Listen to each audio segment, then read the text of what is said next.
Hey everyone, your friendly neighborhood Pants is back with another Siege video. I think this will be my last Siege replay for the season, even though I'm still way behind. I just have other videos I'm working on and actual, work taking up most of my time, and I figured there's no particular reason I need to upload every single one of my sieges. So I'm likely making this my last one for the season, and I'll do better to stay caught up next season. If I can get a reliable setup going and schedule as well, I may try streaming my sieges.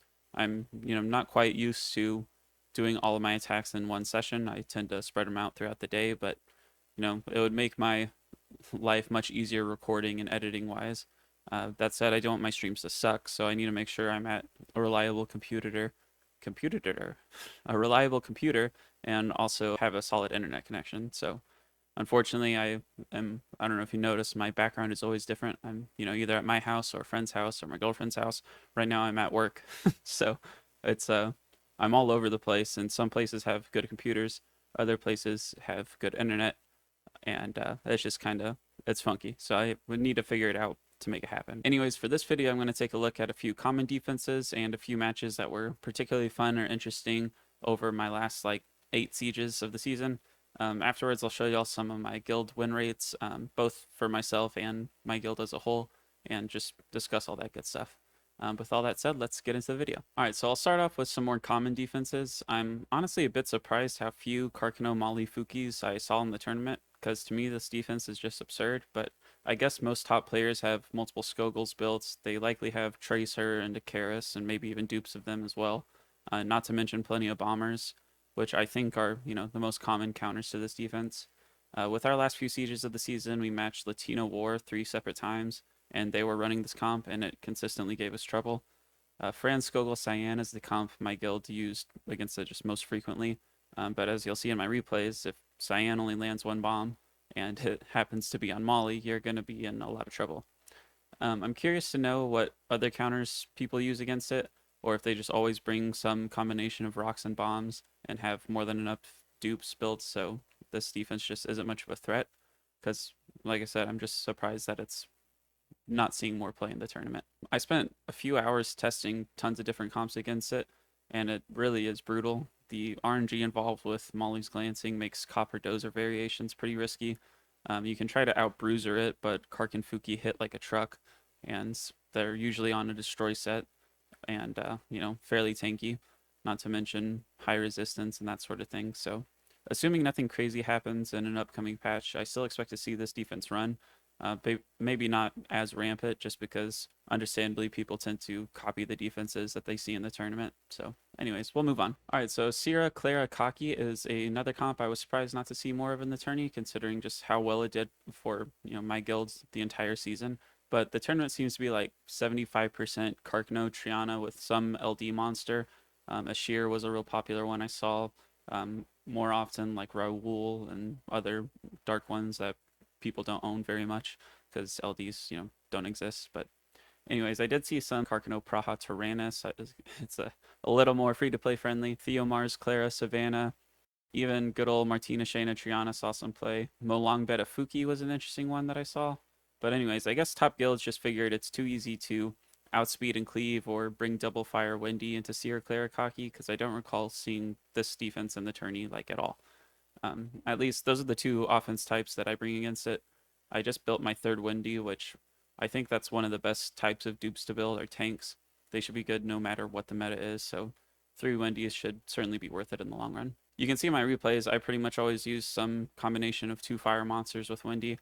I did use a Carcano Kumar Triana once instead of Wendy, which worked out great for me. I know outspeeding and cleaving works well if the defense is ruined with like a Violent or Despair Clara. Personally, I'm just always scared to try it. But anyways, I know also Cyan or Samoth, bring monsters that are going to die, but whenever they come back, they punish the defense. So that's another good way to beat this. Anyways, like Carcano Molly Fuuki, I think we're still going to see this defense next season, but likely better variations of it will reveal itself. In general, I don't think Claire is going anywhere anytime soon. So we'll move on to the next one. All right, next up we have Carcano Praha Taranys, which I hardly saw all season up until the end, and it was surprisingly strong when I fought it. I figured I'd show my matches against it since, it's seen quite a bit of play in the tournament. I think Elucia is one of the best monsters you can bring against it because they have no cleanse or immunity, so her CC just has free reign to control. Fang Fang Villageal Emma is something I saw a guildie use, except they used Mihail instead of Emma, and he got a comfortable win, so I figured I'd just copy him. And anyways, I got completely destroyed. It was not even remotely close.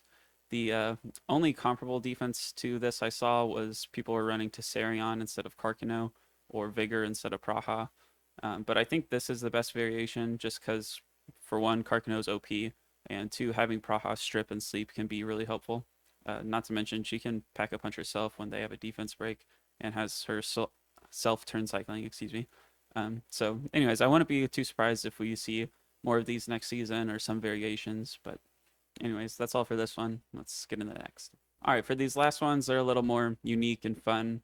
For Tianlang, Vigor, and Iris, I brought Elucia, Belial, and Rena.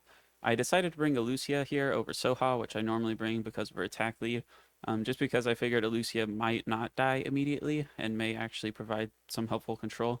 I'm mostly scared that they wouldn't crit Rena, and if they did, they would just immediately strip her.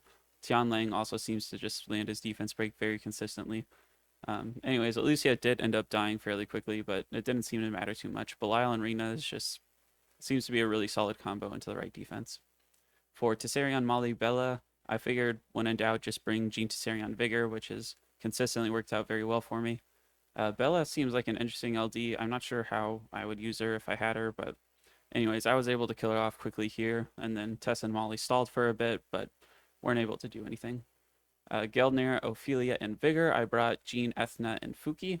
I wanted to have a wind monster here that had destroy runes on and could also heal himself on top of dealing damage, so went with Fuuki, and he worked out really well. I still think he's scary to use just because of the way he damages himself so much, but this defense lacks damage, so the only defense break is on Vigor, and since I have two wind monsters, he's going to be going after Jean, who is able to tank all three of these guys pretty easily. Geldnir with Ophelia is obviously able to stall almost anything really well, but as soon as I killed Vigor, there was just nothing they could do. So with that, let's take a look at some stats. All right, so this is sort of my all-encompassing Siege Excel sheet that I have for my guild. Of course, if you're using SWGT, then you don't need to do all this stuff manually like I am doing, but I'm insane, so whatever. I think it certainly benefits my guild to be able to look at their win rates, see where they are comparing to, the guild average, sort of motivating, at least for me personally. I see my win rate and I'm like, I'm in third place. I want to get to second, and then I want to get to first, that sort of thing. Of course, win rate isn't everything. I plan to next season look at contribution as well. You could also take a look at like what defenses people are hitting specifically, if they're hitting the easy targets compared to the more challenging targets. That's not particularly easy to look at least. That's I don't plan on doing that. That's a little too much. Contribution should be easy enough to look at along with win rates. But anyways, you can see our guild average was around 72%, a little bit less, which is okay. We'd like to be a bit higher. I have a friend in Mithril who told me most top guilds are, around the 85%, so we're a bit lower than that. I'm not sure where like Mali and SSA are. Maybe they're in the 90% range, but anyways, 72 I think is respectable. I also have all of my specific counters. I say all of them. See, I'm 205 and 43 for the season. I only got 176 out of 37 here. I'm sure I can go back and watch all my old videos and look at my old replays, but I just lost track of it at some point, and so I haven't caught up with it. But what is here is accurate at least.